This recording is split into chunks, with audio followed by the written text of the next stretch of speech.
Right here, as you can see, I'm using a 10mm socket to disconnect the radiator fan bolts from the radiator housing.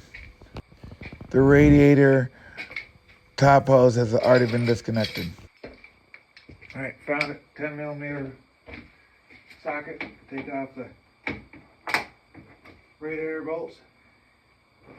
I had to deal with this radiator and cracked the radiator near the top radiator hose inlet. So this is why the radiator needed to be replaced. You're going to need a 1/2 inch or 3/8 drive ratchet, 10mm and 12mm sockets, channel locks, a small and a large diameter flat-headed screwdrivers, and a pan to catch coolant in.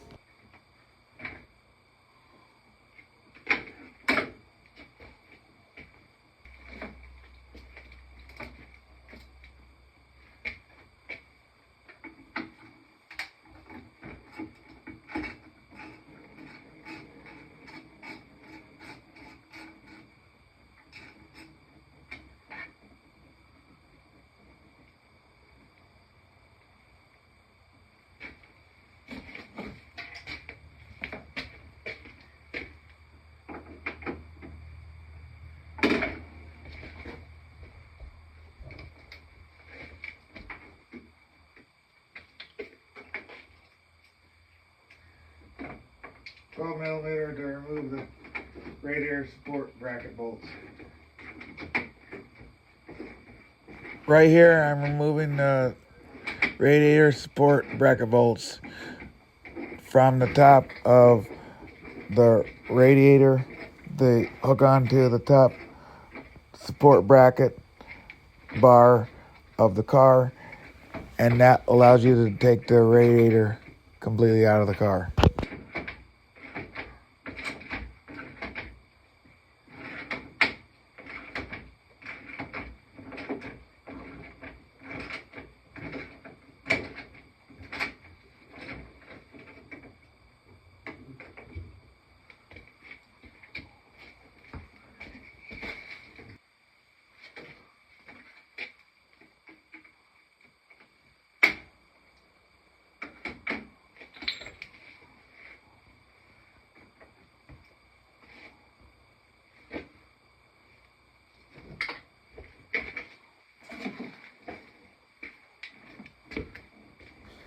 Right here, I'm removing a radiator overflow container from the driver's side of the car.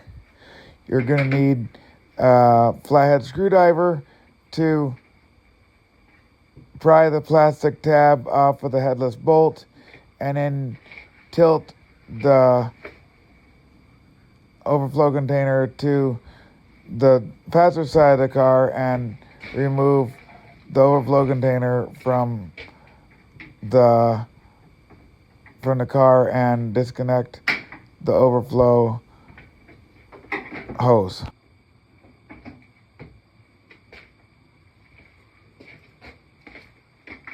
Now remove the last fan bolt using a 10mm wrench or socket.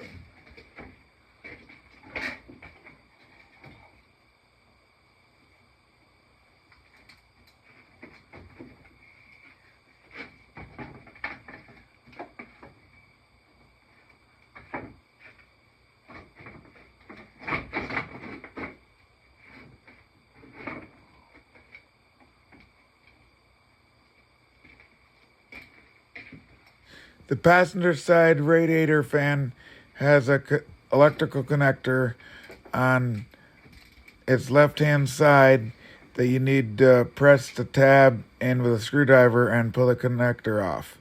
Then move the upper radiator hose out of the way and carefully massage the radiator fan past the radiator hose and remove from the vehicle.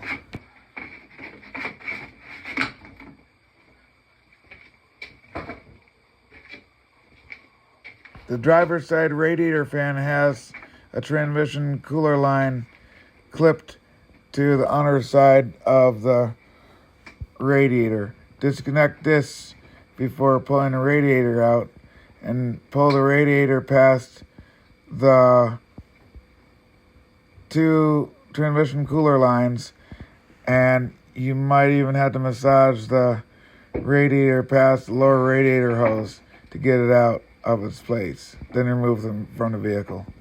Squeeze the tab on the electrical connector with a flathead screwdriver and then pull to remove.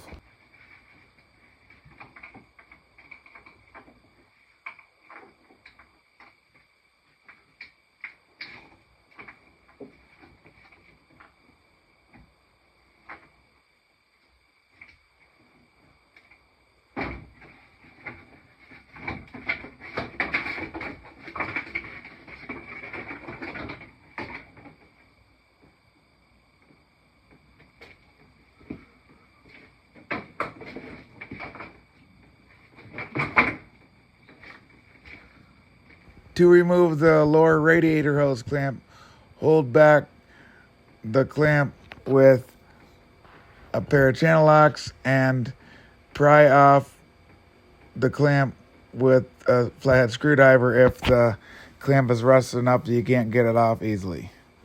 Next, remove the transmission cooler line from the radiator using channel locks, and then rotate the cooler line on channel locks so it's free. Then pry the cooler line off with a small flathead screwdriver from the left and pull off the line with your right hand at the same time. Do this for both cooler lines. Make sure to remove the lower radiator shroud or you'll dump coolant all over the ground or your garage floor.